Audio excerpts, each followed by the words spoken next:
You already know, man. It's Deion Dawkins, and you listening to the Real Deal Sports Show on the Beat 105.5. Yes, you are. As Deion Dawkins has said, welcome to another week of Real Deal Sports Show on the Beat 105.5. We're here coming to your speaker loud and clear, and each week we bring you the very best there is in sports information. On broadcasting live from the Rock Pawnbroker Studios. And then in there, sitting in for J-GILLZ, not in this week, at the Fanatic. They both got on assignment this Saturday morning. We got the Internet Passport. Welcome to Real Deal Sports Show, Internet Passport. Yes, sir. Thank you, the Radman, for having me on. Very happy to be here and be able to fill on in talking sports of all sorts, especially those Buffalo Bills. And speaking of the Buffalo Bills, it was there dicey for a moment early on as the Tennessee Titans went out to a 10-0 lead early in the game. People in the press box were concerned, a lot of mumbling and grumbling going on about what's going on. That's going to happen in a season. It's a long season. You got a lot going on. I thought they tried to feed Amari Cooper the ball early, tried to get him acclimated to the team, to the game. It didn't work. It took a while. They finally started running the football a little more in that game, and then once you got into the second half, I thought Brian Callahan, the unfortunate head coach of the Tennessee Titans, I can't believe they fired Mike Vrabel in the first place. Mike Vrabel is a man, he could run circles around this Brian Callahan. For him, early in the third quarter, your first series of the second half, you're at your own 40-yard line, and you're going to go for it on 4th and 1, where the Bills had just stopped you on 3rd and 1 on a running play. And then you're going to come back and virtually call the same play on 4th down, and Dwayne Carter, Daquan Jones, Ed Oliver just plugged that hole up, and they actually lost 2 yards on that running play. What do you think of that ridiculous call to go for it on 4th down instead of punting the ball, Internet Passport? I think you saw with Mike Vrabel being gone, you ended up seeing a team that thought they could have a very quick turnaround. I think you're seeing the impact of him being gone all on that team, offensively, defensively, special teams, and even the comments of their star wide receiver that was traded as well. Things that he was able to do with Ryan Tannehill at quarterback, very amazing to see. And even they traded the king that was at the running back position as well. But coming to this current coaching staff, seeing this move, it was something that was very idiotic. Something where you thought, hey, you should have maybe punted the ball, or maybe try and do a fake run, maybe try and run to the outside. The coaching staff there leaves a lot to be desired. Yes, indeed. And it really does. And the Bills ended up 34-10, blowing them out in the second half. After that play, the Bills took the momentum change. The Bills took over the game and then ended up blowing. I was surprised. And for some reason, every week Tennessee seems to get blown out or just beaten so badly in the fourth quarter. And I asked several of their players, Devondre Sweat, that guy took up the whole doorway, man. Devondre Sweat. And then we spoke to Jeffrey Simmons too, our friend of the show who's been on from Super Bowl Gospel Celebration. We spoke to him there on the red carpet, and that we ran that earlier in the year here on Real Deal Sports Show, and they both were this. I mean, how do you, with two guys that large, how can you not just stop the run? It's something going on with their coaching and their X's and O's over there with the Titans, especially in the second half of their football games. They can't get it right.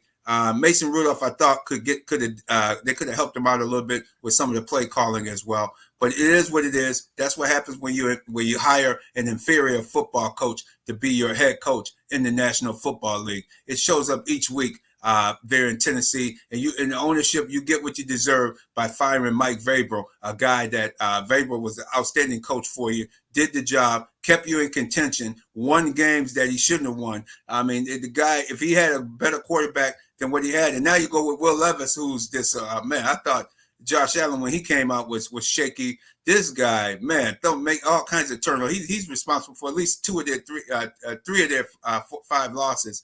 It goes at the hand of Will Levis. Mason Rudolph, keep him in there. He's doing a much better job because Will Levis is not ready to play football. But one guy that was always been ready to play football, Dwayne Carter, outstanding performance. Now we found out he must have broke his hand or his wrist or torn a tendon or something in his wrist. Yes, sir. He was put on IR yesterday. He's going to be out for a minimum 4 weeks. Sound like the way the coach talking, probably 6 to 8 weeks. It sounds like they're going to put some screws in there and a plate to try to see if they can get him back late in the season, because he's really the rookie of the year, defensive rookie of the year for the Buffalo Bills right now, playing at a very high level. Him and Daquan Jones and Ed Oliver stuffed that running play on 4th and 1.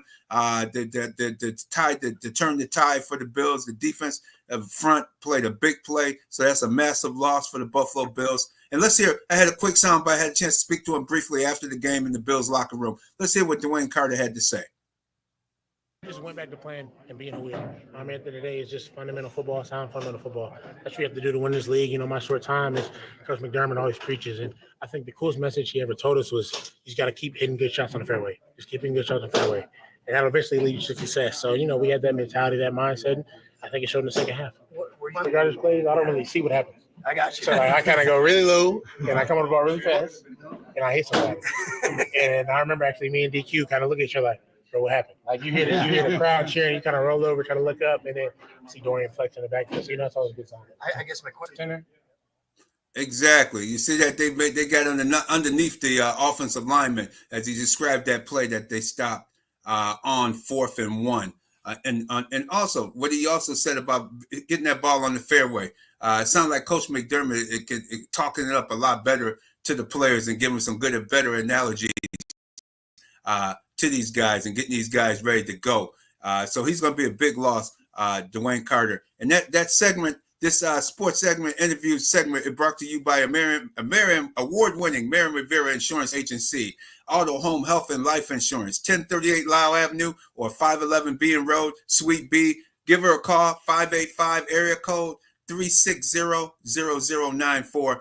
Marion Rivera, award-winning Farmers Insurance Agency. But she's really an insurance broker. If you need Progressive insurance, she has me and my family with Progressive, and we saving a hell of a lot of money, y'all, on our insurance and also our homeowners insurance as well. Give Marion Rivera a shot. This lady can save you a hell of a lot of money. If she saved my family a hell of a lot of money, I guarantee you she'll save you and your family a hell of a lot of money as well. Award-winning, she done won many awards through the Farmers Insurance System. So stick with award-winning Marion Rivera Insurance Agency or give her a try. Auto, Home, Health, Life, and Insurance, 1038 Lyle Avenue, 511 Bean Road, Suite B. Give her a call, 585-360-0094. Internet Passport. What are your thoughts on Dwayne Carter's comments? I think it's true. You got to be able to see his impact and the things that he can do just being a rookie. And it's a shame that he has to end up going on IR. The more snaps that he was taking, the better he showed. And even started 2 games where I think it was a little bit of a slow start. But as the game went on, it seemed like there in that second half, that second and third quarter, his impact, his pressure was felt. Because now these defensive linemen, they may not always get to the quarterback, but as long as you get them to move off their square, just to move them out and to collapse that pocket, that's what I'm seeing there from Mr. Carter. And unfortunately, with him going on IR, there's actually been some rumors going around when it comes to the Buffalo Bills are making a trade for another defensive lineman. And you know Brandon Beane there, Radman, always going back to his Carolina Panthers days. The rumor is that the Bills are interested in adding the defensive lineman, the Javion Clowney. Really? What are your thoughts on the Bills possibly adding another player via trade? Oh, yeah, they definitely need to add a few more players. This is a team in progress, work in progress here. Javion Clowney is an excellent player. He has a hard time staying on the field as well. That's the only problem with him. He always has some type of leg injuries or some type of injury that takes him out for several games. He's a good guy. I'm just not a big fan of his as a guy that he can definitely help the Bills, but can he stay on the field? You need him. You need guys that can stay on the field. He hasn't proven to me that for the big time money that he's paid, that he's been in the league a long time. With the Houston Texans, came in with them, a very good player, but it's hard for him to stay on the field. I think they will look around for other defensive linemen. They may make a trade. They should be making a trade, definitely for a lineman, maybe a safety. If Mike Edwards is not going to be able to play the safety position for the Bills, maybe they look for a trade. Maybe Micah Hyde. I keep hearing Micah Hyde rumors that he's still working out. His wife says he's still working out. So Micah Hyde may show up in a Buffalo Bills uniform, and they don't have to pay him as much money as if he would have started the regular season with the Bills, the veteran minimum, and I'm sure they probably put in some bonuses for him as well. Micah Hyde would look good back in that on the back end because I like DeMar Hamlin, but he's just not reactive enough. He reacts after the play is done. He's done well, but I think we need something a little. To me, he's a good backup player, special teams guy. But we need a real starter in there. If Mike Edwards can't go, maybe you may see Micah Hyde coming. For this week, I think they may call up Eli Anku or Branson Dean as those two defensive tackles. One of them will probably get the call to come up for Sunday's game out here in Seattle, Washington. Eli Anku or Branson Dean. Keep an eye on the Bills. Later today, usually by 4 o'clock, you have to put in and announce who you pulling up from your practice squad. So I look for either one of those guys, Eli Anku or Branson Dean, being called up to the defensive front. Internet passport. So a lot of defense. Now flipping to the offensive side, the Bills made a trade earlier for the wide receiver Amari Cooper from the Browns. So he left from a franchise that was in transition, coming over to establish one there with the GM and head coach for the Buffalo Bills. And a lot of people were wondering about his impact. Is he even going to play? Is he going to have a limited snaps? He is, of course, a veteran, played on a lot of good teams, but a lot of different quarterbacks. But how will he fit in with the Buffalo Bills? And I want to know your opinion, Brad, man. From my perspective, it looks like Amari Cooper has definitely made his presence known on the Buffalo Bills offense. What are your thoughts? Yes, he has. He's done a lot already. He's helping to clear out, he's going to make it open for the Keon Coleman's, the Dalton Kincaids, the other receivers on the team, the Mac Hollins. All of these guys are now able to run a little bit better, go up against the second, third, and fourth defensive back on opposing teams. And that's going to open it up for a lot of players, including running back Ty Johnson, who mentions it during this interview that we have coming up with him. Ty Johnson, man, this is an unsung hero. He can block. He can run in between the tackles, and he's also an outstanding receiver. This guy, if he can stay on the field, he's another guy who has chronic shoulder injuries.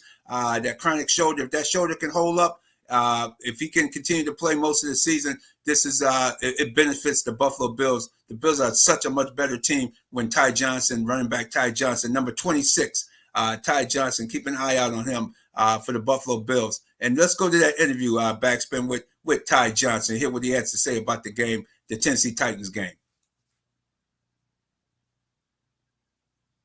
To really get open also in the flat as well. Is that something that you look for as a safety valve receiver?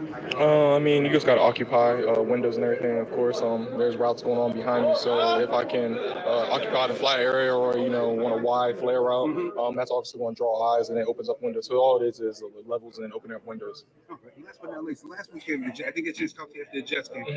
You seem to come out there fired up, running the ball extra hard. A little bit seemed like you really – did that game mean a little more to you last week? Every game means a lot to me. It was the Jets. It is what it is. Obviously, that was a former team, but I come out running hard every game, no matter what, if it's the Jets or anybody. So, it was nice to actually be suited up in MetLife against the Jets, of course. But, I take every game as the same, and my preparation and everything stays the same. So it was more so I got the ball, I saw the edge, trust my speed, and get a first down, first play. Absolutely. Yes, and last but not least, now with Amari Cooper, another veteran player joining the team, how does that help the offense for coming up?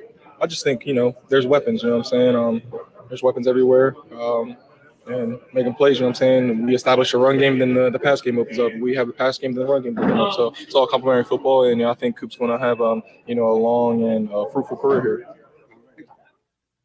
Absolutely. You hear how he was talking about Coop opening up for Coleman and him and the rest of the receivers. He described that touchdown reception he made, internet passport.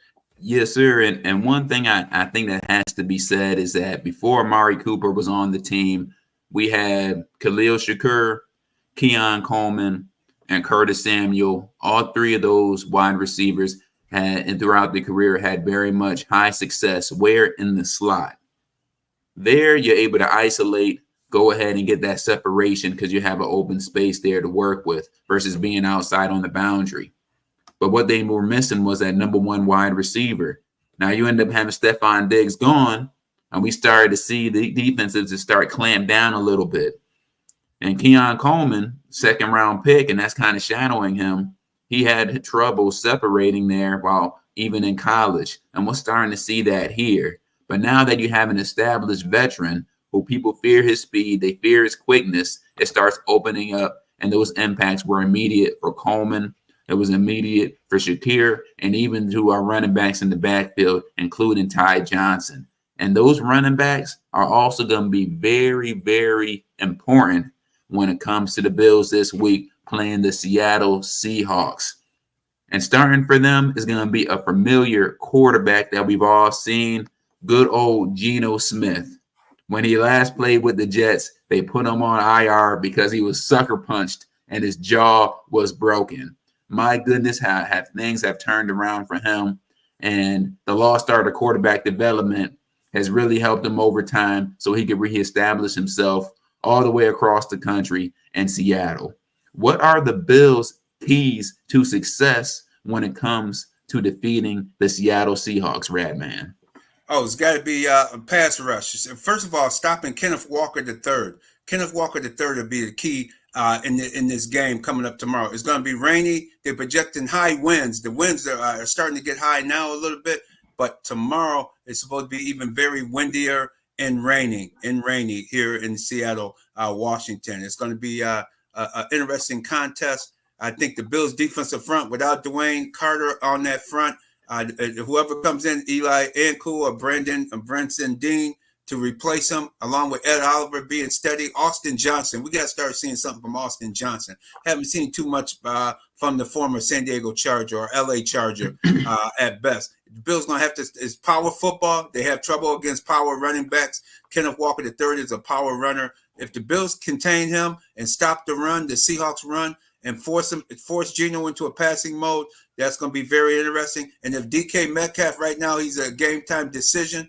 It looks like he probably will play. But if he doesn't play, that helps out on the wide with containing Lockett and Hinsby, the former Ohio State star wide receiver. He was on the other side of Marvin Harrison over there at Ohio State.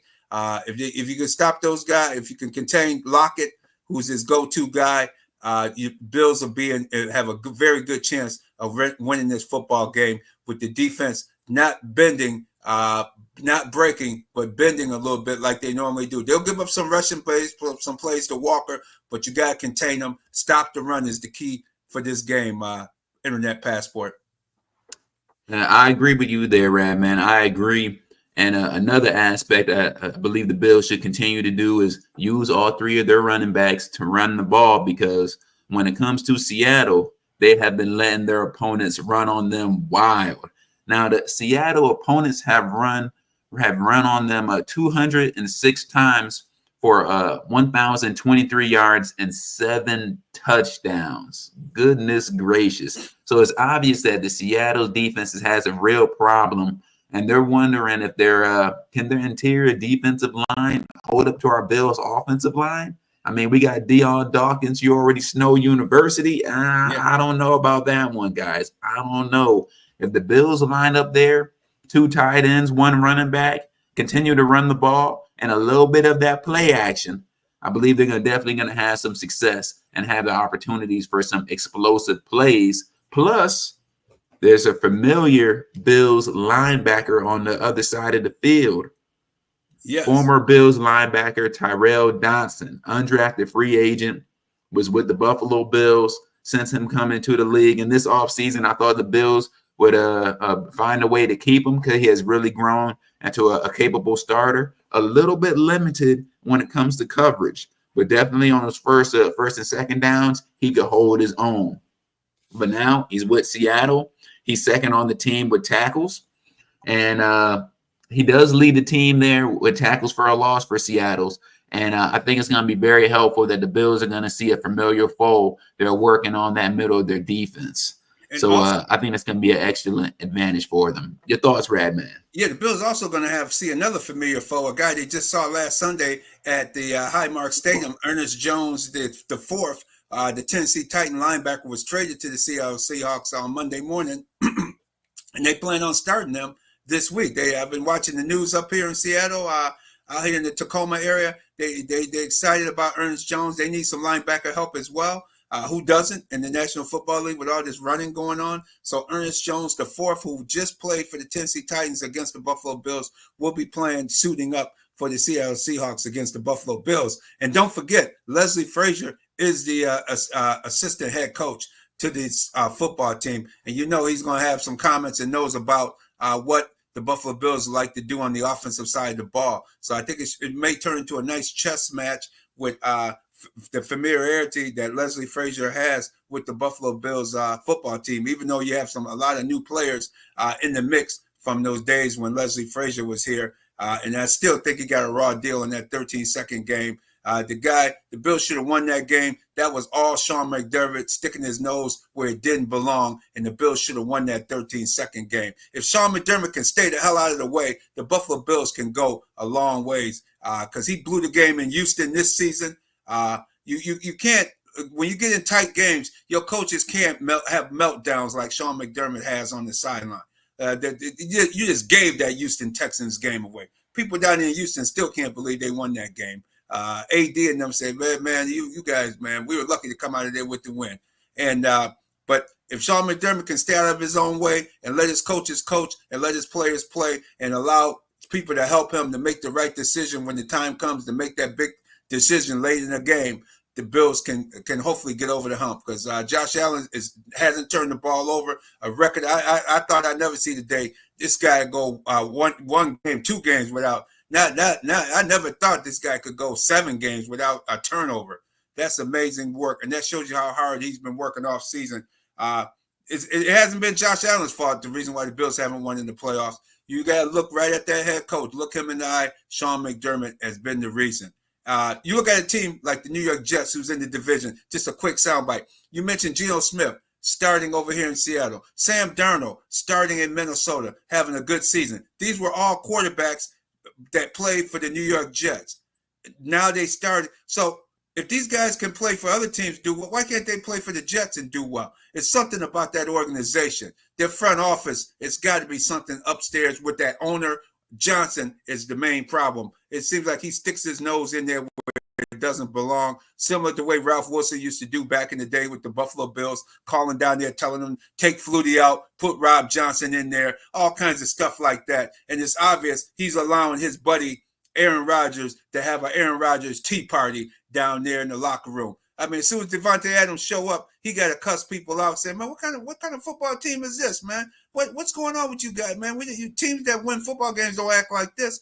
I mean, I guess he went off and had a team meeting earlier in the week, so that just shows you that team was running amok, man. If a guy did show up 48 hours ago, and he got to cuss folks out and ask hold a team meeting and talk to them about what it takes to be a winning team, that shows you Devontae Adams saw a lot of things going on in that locker room that shouldn't be going on, Internet Passport. I agree there, Rad, man. Just going off on this tangent, it all comes down to the organization, and we see good run organizations and ones that are poorly run. And the Jets right now is in shambles. The head coach, in my opinion, he ended up getting fired. I think he should have continued to rock out. It looks like Aaron Rodgers. I don't know why people are just learning now that he needs to work on. He needs to and he needs to work on. He's 40 years old, coming off an Achilles, and he needs to work on a skill I believe called likability. Now, I know it's up for debate, but it seems like now maybe the national media is looking around and saying, why do people just want to get away from this guy? Now I know people like him, but it seems like some people just want to end up getting away from him. And you saw it was very interesting. The Bills get Amari Cooper and succeed, and the Jets get Devontae Adams and they end up taking an L. Yeah, I just think it's a sign how things to come for that team, and a sign for what the Bills are going to do as well, especially when it comes to Seattle. And 2 players I wanted to mention as well when it comes to the Bills is that I think it's going to be interesting because our starting linebacker Terrell Bernard, he's going to be out again. For another injury. He's been someone who's been playing well, just been dealing with injuries this season. But I think 2 guys who are going to really have to focus and hone in on for this game is going to be Baylor Spector and Dorian Williams. Right now, our 2 starting linebackers, 2 backups that have been forced into that starting role. For them to be able to try and stop Kenneth Walker, it's going to be a big task. So it's going to be something very interesting to see and how they handle that. Those big bodies, Mr. Austin and Daquan. It's going to be interesting to have those guys there up front to stop that run as well. But we're going from one good organization with the Bills playing against another good organization in Seattle. And thank goodness we're not like the Browns or the Jets. Exactly. And before we leave this football, let's go to this backspin. We're going to go to the interview, the DeAndre Hopkins interview. A quick soundbite from all-star receiver DeAndre Hopkins. Man, like I said earlier, whatever I'm supposed to do, whatever my play is, call, that's what I'm going to do. Obviously not perfect, but just trying to execute. That's not something for DeAndre Hopkins to answer. That's right. They tried to ask him about why he wasn't playing and why he wasn't getting the ball. He could have said, because I got a bum quarterback. That's why I'm not getting the ball. But he's a professional. He didn't say that. He just said he goes out there, works hard. And what a lot of people don't realize is they pulled him after the 3rd quarter. He did not play the 4th quarter at all. He said that was up to the coaching staff. And he said he heard that, and people were asking him, we hear rumors that a trade has been made with you to go somewhere else. And he said, I don't know, that you can talk to the front office about it. But he don't know why he was pulled and not to play the 4th quarter. They pulled him because they had made a trade with the Kansas City Chiefs, and they pulled him from the football game to start the 4th. He finished the 3rd quarter. He did not play at all in the 4th quarter. So that lets you know something was going on with D-Hop. Andre Hopkins is an excellent football player, very nice man. He got a film coming out with him and his mom on her life, and the tragedies that happened in her life, and how that should be coming out real soon. Got a chance to talk with him about that. We interviewed him back during Super Bowl week, him and his mom in Miami, Florida, in Fort Lauderdale before the Super Bowl in Miami back in 2019. Very nice man. And guess what? Internet passport. He'll be back in Buffalo in a couple of weeks. That's the irony of this whole thing as a member of the Kansas City Chiefs. And I have a feeling Patrick Mahomes is going to find them in that game when they play the Buffalo Bills coming up in a couple of weeks at Highmark Stadium. Internet passport. And the one point I always like to tell folks, if they made a list of like maybe the top 10 wide receivers, best wide receivers who played with very bad quarterbacks, I believe DeAndre Hopkins will be at least top 5 on that list, because the list of quarterbacks that he played throughout his career, he played with some stinkers and still was able to get over 1,000 yards and multiple seasons. Now going towards the tail end of his career, now he's playing against multiple Super Bowl winning champ and coach Andy Reid and Patrick Mahomes. And he said, quote, "It feels good to play meaningful football." If your team is winning, or at least has a chance to win, I don't care what anybody says, you're going to bring it a little bit more versus if you were on the team that's tanking, that's obviously having a fire sale like Tennessee. You're going to see a revived version of DeAndre Hopkins. I truly believe it, and I feel it's unfortunate that the Bills are going to end up meeting him. And I will say this, I always have to remind folks, the Bills traded back into the 2nd round of this past year's draft to get Keon Coleman, who had one of the slowest 40-yard dash times. And who do we trade with? Kansas City, who picked the fastest receiver in the draft. I'm just putting that out there, and we're going to come back and meet him later when it comes to the playoffs. But yeah. Xavier Worthy, he can't run. He can't run routes yet. Right now, we're catching him as a raw receiver. Once he learns, hopefully he'll learn how to run proper routes, because that's the problem right now. He can run, but he can't run NFL routes as a guy like DeAndre Hopkins. So I'm sure DeAndre Hopkins is going to help that young man to getting him better on how to run proper routes. It's the reason why Devontae Adams, D-Hop, DeAndre Hopkins are still playing at 32 and 30 years of age, respectively. It's because these guys are precision route runners, as well as Amari Cooper, who the Buffalo Bills picked up. There's a reason why these guys are still in the league, why they're being traded to other teams, because these guys can help you get over the hump, because they run precise routes, they clear out areas for other receivers, and you know where they're going to be. You know what? If you know the route they running, they're gonna run it precisely to perfection, and they're gonna be at that spot. So when you turn, if you throwing the ball to them, they turn. The ball is right there where they're supposed to be. That's why D-Hop, DeAndre Hopkins, Amari Cooper, and Devontae Adams are still in the National Football League, because these guys are great route runners. They run the routes to perfection.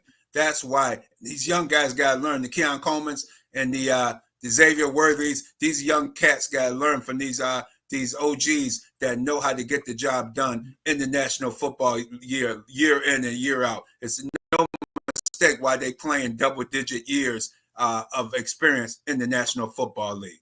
And we're going to go to our next, we're going to switch it up and go to the high school sports internet passport. But this next segment is going to be brought to you by Challenger Community News, Western New York's largest weekly African-American newspaper, thechallengernews.com. Or check out 585-766-3590 for advertising opportunities. Or if you have articles and press releases, the thing that get into the Challenger, editorial at thechallengernews.com. Editorial, EDITORIAL at The Challenger News, NEWS, as in Sam.com. Send those articles, get your information in Challenger, largest weekly African-American newspaper, and we'll get your information in the paper. A lot of good, excellent things happening up in the Rochester marketplace. Check it out. And not only Rochester, Buffalo, Niagara Falls, and all surrounding areas of Western New York. Largest weekly African-American newspaper, Challenger Community News. And we're going to go to a heavyweight himself with the Democrat and Chronicle newspaper, one of the best sports writers in our marketplace, and a semi-regular on the show. It's Markel Slaughter of the Democrat and Chronicle newspaper. Welcome back to Real Deal Sports Show, Marquel.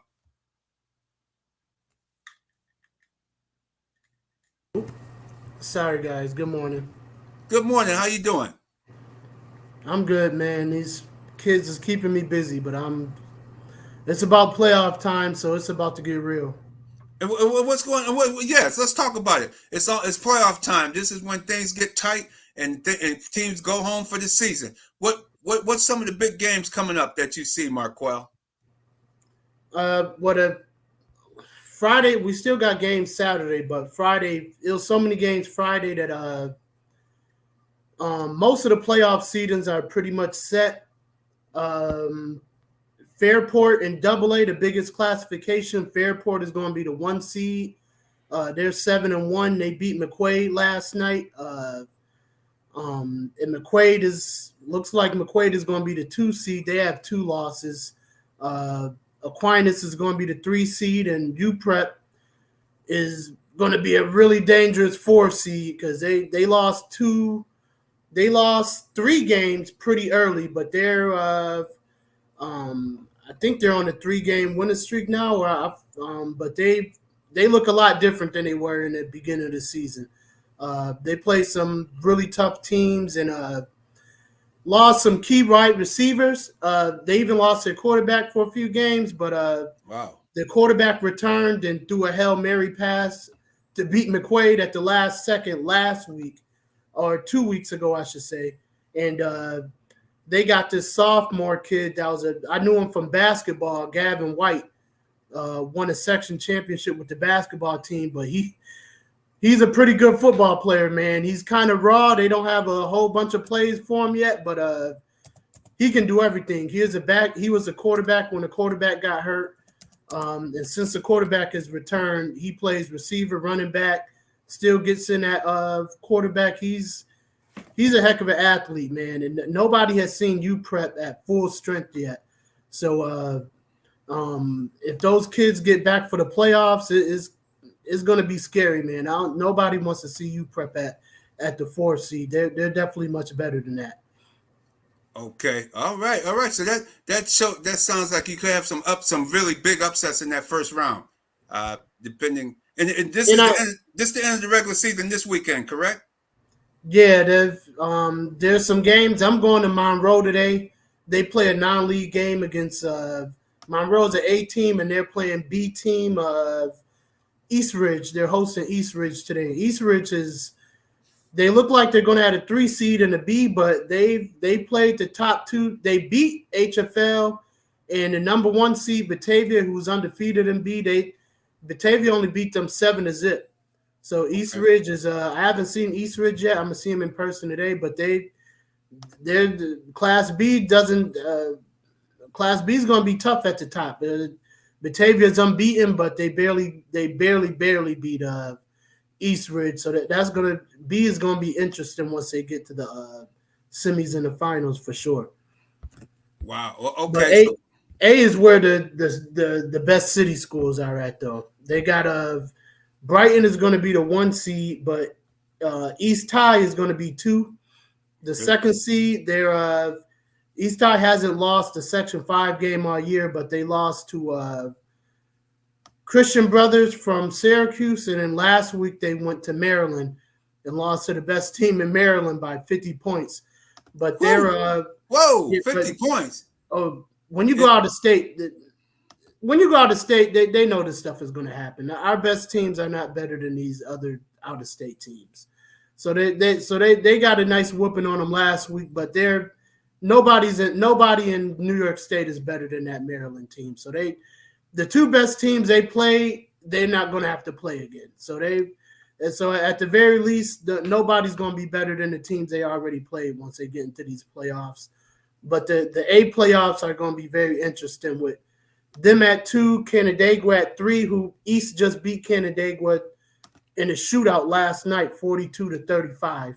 And there's a few years East couldn't beat Canandaigua. Now they're beating them. I think they've beaten them 3 times in a row now. Okay. So that's become a heck of it was a one-sided rivalry for a few years, but East is getting the better of them the last few times. And around the core is going to be 4. Monroe's going to be 5, and that looks like it's going to be the first round. That's going to be a heck of a quarterfinal with Monroe at around the core next week. I haven't seen around the core in person, but I know they do have a good team. They do put up points, but they around the core play Brighton, and Brighton is pretty good, but Monroe is a quite different team than Brighton, and that's going to be a heck of a game that first round game. But those the quarterfinals on up in Class A are going to be crazy because it's so many good teams. It's very top heavy in Class A with Brighton, East, Canandaigua, Irondequoit, and Monroe for sure. And then you got Webster Schrader, who's won 5. They started out 0-3 and they won 5 in a row. Mm-hmm. So they're looking pretty good going into playoffs. They're going to have to play. Looks like they're going to have to go to Canandaigua. I don't think they've played Canandaigua. Class A, there's so many teams that everybody doesn't play each other. But the Class A is what you want to be watching for in Section 5. Their whole playoffs is going to be pretty competitive. Wow, that sounds like it. Sounds like it's going to be real competitive. I hope East High didn't eat too many crab cakes when they're down there in Maryland, man, getting that beat down there, man. That'll slow you up on the football field for sure. Because it slowed me up after that game down there in Baltimore as well. So I don't think they had much time. I think I heard they had a quick turnaround. I think they may have drove up there Friday night, and the game was Saturday afternoon, and I think they came right back home. Mm-hmm. So I don't think they had much time to eat. I don't think they had much time to take in the sights and eat the crab cakes and seafood. Well, I hope not. And one other thing is I'm very disappointed that the Section 5 put Monroe in the A division. To me, they're still a smaller school. They should have stayed in there playing against the Batavias. Batavia then dominated that division forever. And this would have been good to have Monroe against Batavia for the next 10 years because Monroe's a smaller school. To me, they shouldn't be in there with the East High schools, the Canandaiguas and those schools that you mentioned that are in the A division. Shame on you, Section 5, for moving out Monroe High, whose attendance level, not their overall capacity of students that they have at the school is really equal to a Batavia. Batavia has way more students at their school than a Monroe, and you're gonna move them out of that section. It doesn't make sense. It's a shame. Shame on you, Section 5. Yeah, people were really weird about Monroe dominating Class B last year. Ever since I've been here, HFL and Batavia has been the team to beat. Batavia even beat Monroe in the 22 section final on the last second Hail Mary. But as soon as Monroe started beating people by 70 last year, people started having problems. They got really weird about it. I wish I knew who to blame, but it was definitely nasty work, and people know that Monroe is definitely a B team. They're definitely, and they're so good that they're competitive in A, very competitive. So competitive that I don't know who's going to win A, but to my knowledge, Monroe will be back in B next year. So watch out for that. The B teams are good, but they weren't as good as Monroe is this year either. Monroe already beat the best A team in Buffalo, and Clarence hasn't lost a game since losing to Monroe, so that they may be they're probably going to be the A team in regionals again. But but yeah, Monroe will be back. From what I'm hearing, Monroe will be back in B. It would have been nasty if they stayed in B this year. They would have been destroying teams again. But according to their enrollments, from what I'm hearing, they should have been B this year. But sounds like they'll be back, but everybody knows to look out for them when they go back to B. Those boys going to be hungry, man. They got a really young squad. A lot of those boys are freshmen, sophomores.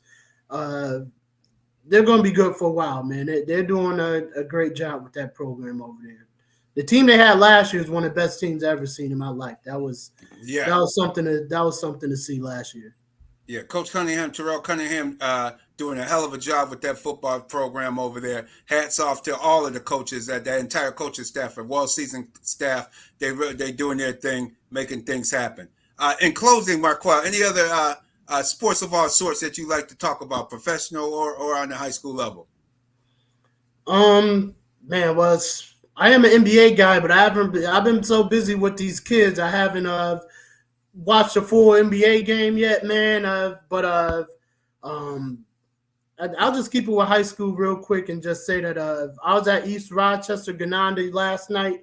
They played Leroy Calmum, who anybody who follows my work, I did a really big story on Leroy Calmum this summer, and historic 1981 football game they played against each other. They've been rivals since 1900, and now they've merged into one team this year, and they look pretty good against East Rochester. But East Rochester won 42-29. East Rochester's offense is too good. They got one of the best quarterbacks, Ben Newman.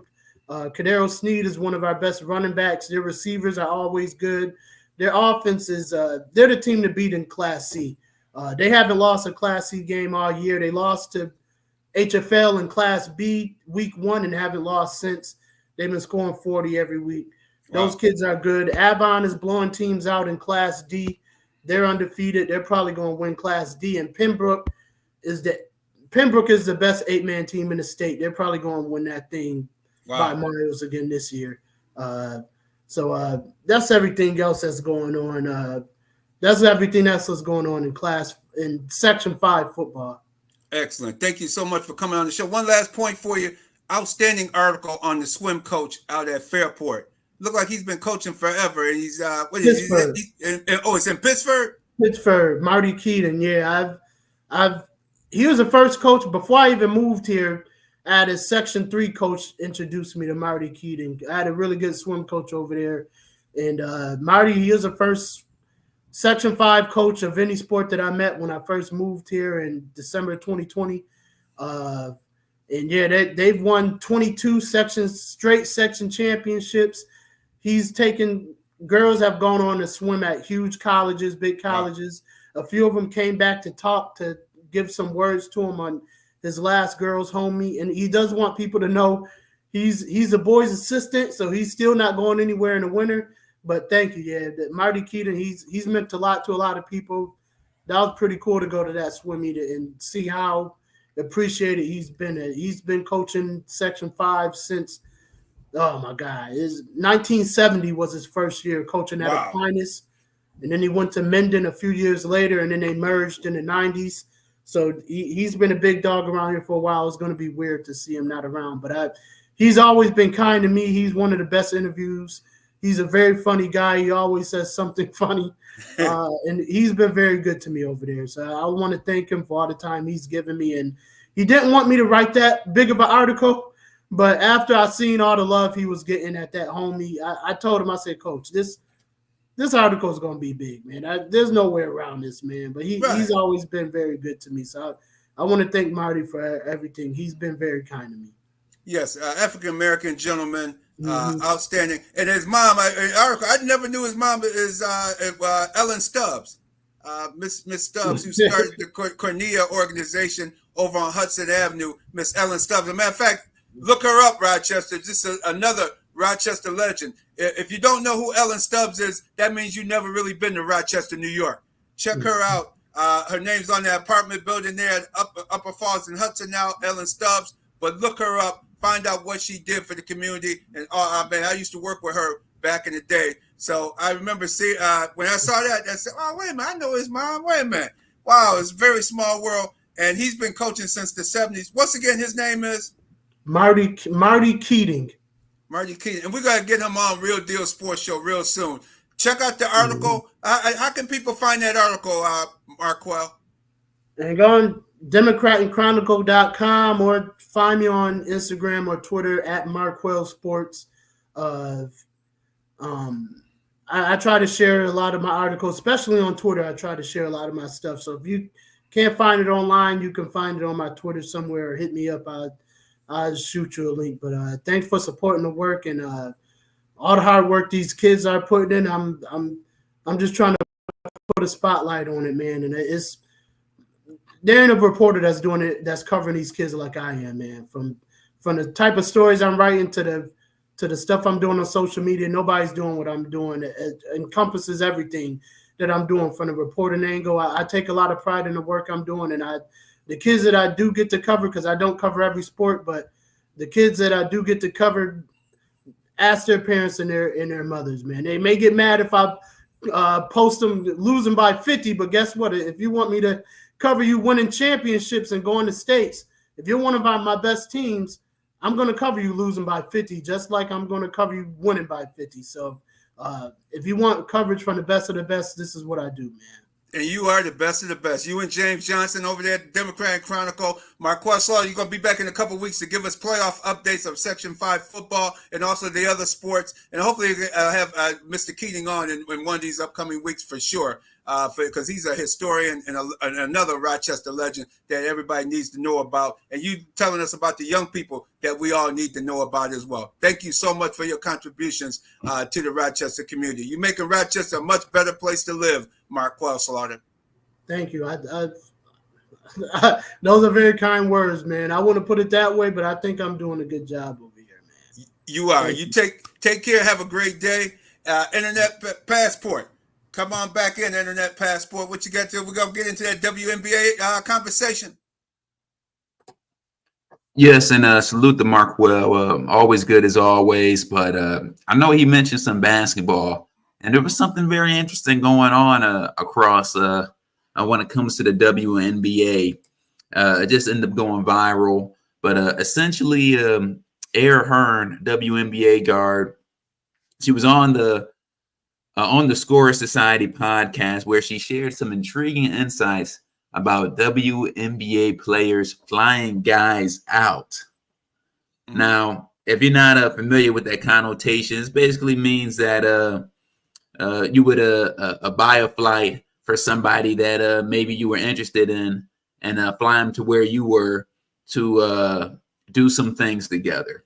Yeah. I wanted to know your thoughts on that, Radman, on Hearn revealing that type of information, saying that WNBA players do that as much as NBA players do. And I also wanted to hear the thoughts on what DJ BacSpin thought on her revealing some of this information as well. But I want to start with you, Radman. WNBA players flying guys out. Your thoughts? Hey, women will be women and men will be men. It's a two-way street. It takes two to tango. I'm not surprised at all. Hey, they finally just now got the airlines and got the private jets and everything to take them to game. If they want to send their significant other or a friend out to the game, hey, that's the way of the world, as Earth, Wind, and Fire song would say. Definitely. That's the way of the world. So, hey, I ain't mad at you. Hey, that's what time it really is. And that's what happens. That's where it's, hey, there's nothing wrong with that at all. Internet passport.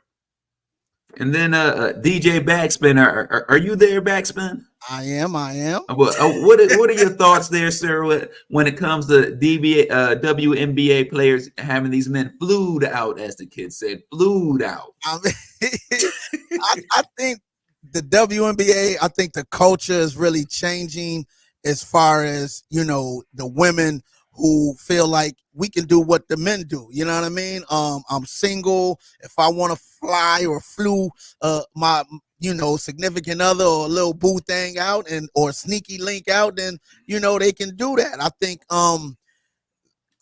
Angel Reese and Caitlin Clark is really setting the bar as what you can do now as a WNBA player, and they're just not taking a back seat to the so-called protocol of being in the WNBA. I think they're living their best lives and they're unapologetic about it. That's that's how I feel. Yeah, and the money's changed. They're getting paid. They're making more money now. And like Angel said, the WNBA doesn't really pay her bills like that. You know what I mean? BacSpin. She sure did. What she said, $5,000 a month? Yeah, that don't even pay my rent. So, hey, she's getting to the bag. She figured out a way to manipulate the system where, men been doing it for years in the NBA. And I think, she's finally taking advantage, and the platform is there for her to do it. And, she's running with it. She built a brand for herself, and she's making the most out of it. And I don't see a problem with that at all. Get your coins. I would say, hey, man, go get the money. Do what you got to do. Let it pile up. The one thing I will say, I got pushed back against one thing. What's that? Is that my opinion would be that I think that they should be able to, like Angel Reese and the Caitlin Clarks and the likes and Asia Wilsons would say, is that, hey, you want to be able to build your personal brand, but also they want to think when it comes to the WNBA there as a network, as a community. If you build a positive brand that people like to see and people want to be able to watch and enjoy and support, hey, just remember that as well, because I will lift up the floor when it comes to the wages, to the money that the players are getting as well. Right. Is when I have to put that out there. Yeah. Hey, you want to have your brand and for you to get the money. And we're always going to have those players at the top of the top getting that and the extra deals and the supplemental income. But those other ones there who may not be as known, hey, if you build that WNBA brand, protect that logo, then, hey, that floor is going to go up and that base pay is going to continue to rise as well. Just my 2 cents, gentlemen. Just my 2 cents. I'm waiting for myself to get flued out. That's what I'm trying to wait and see. I said, what I got to do? I pay something for me? Aren't we all, brother, man? Yes, we are. Internet passport. Welcome to Real Deal Sports Show. Yes, indeed. Quick knowledge. Hey, I'm taking the Cowboys with 4 points this weekend. Take the points with the Cowboys against a beat-up San Francisco 49er team. Cowboys, I think they're ready to show they're embarrassed on some of these losses they've had at home. And besides, they're on the road. They play much better on the road than they do at home. In this week, I like Philadelphia in a pick'em game against Cincinnati. The Bengals are the defense. They just gave away too much. Tyler Boyd, we interviewed him too. We'll have that interview later on in the season with the Tennessee Titans. We talked to him about it. He played very well. How does somebody like a Tyler Boyd get out of Cincinnati? Because Cincinnati's not paying anybody. They're only paying Joe Burrows. They're only playing Hendrickson on defense, and they still dragging their feet on Jamar Chase. As well. They just let a lot to Jesse Martin, the Bates, their all-pro safety. He's doing his work down in Atlanta with the Atlanta Falcons. It's a shame that Mike Brown is still cheap like his dad, a cheapskate, all in all. So take Philly in that one, pick them. I like the Chargers over the New Orleans Saints, a badly depleted offense. Why are you paying Alvin Kamara the big-time money when you don't have no money? New Orleans, gut your team. Trade that, get rid of those high price salaries, and then come back next year or the year after. Your salary is way over the cap. For them to play Alvin Kamara that kind of money, it doesn't make any sense. You really need to be cutting players and doing like doing like Tennessee Titans, getting some of this money off the books so that you can have a better competitive team in the future. Take the Chargers in that pick 'em. I like Washington over Chicago Bears as well. Indianapolis Colts, take this 7 points against the Houston Texans. They always play a tight game, always a tight one. Tennessee getting 13, almost 14 points against Detroit. Oh man, that's good. I think Detroit due to slow down. Detroit will win, but maybe take those points with the Tennessee Titans defense because Jeffrey Simmons, that T'Vondre Stewart, Sweat, woo, that's a massive brother, man. Those dudes were mad about losing to the Bills the way they lost last week. So take the points there, and but my Indianapolis Colts getting the 7. That's my pick 'em of the week, my guaranteed lock. Take them take the point. They may lose the game, but it'll be a 3-point game or less. I'm predicting. Take the Colts in the points. Appreciate you, Red Man. We running out of time, my brother. Running out of time. Catch us next week. Remember, continue to be a good sport. Check us out on Facebook, YouTube. Like us, subscribe. All right, back to we got to turn. I know you ready to get down. Hey, you got to come out here to Seattle and get some of this seafood, man. Oh man, it's off the salmon and rainbow trout I had last night. Oh my Lord, man. Yeah, real good. Damon lives out there. I gotta go check him out, so I definitely will once I make my way to Seattle, man. You have a good time and enjoy the game, right, man. Thank you. I just want to thank the Alvin and Beverly Proby Studios that I'm broadcasting live from. Alvin and Beverly Proby. Thank you so much. Thank you. Keep it where you need it, Rock City. The Bag of Time Mix Show is on the way right here on the Beat 105.5.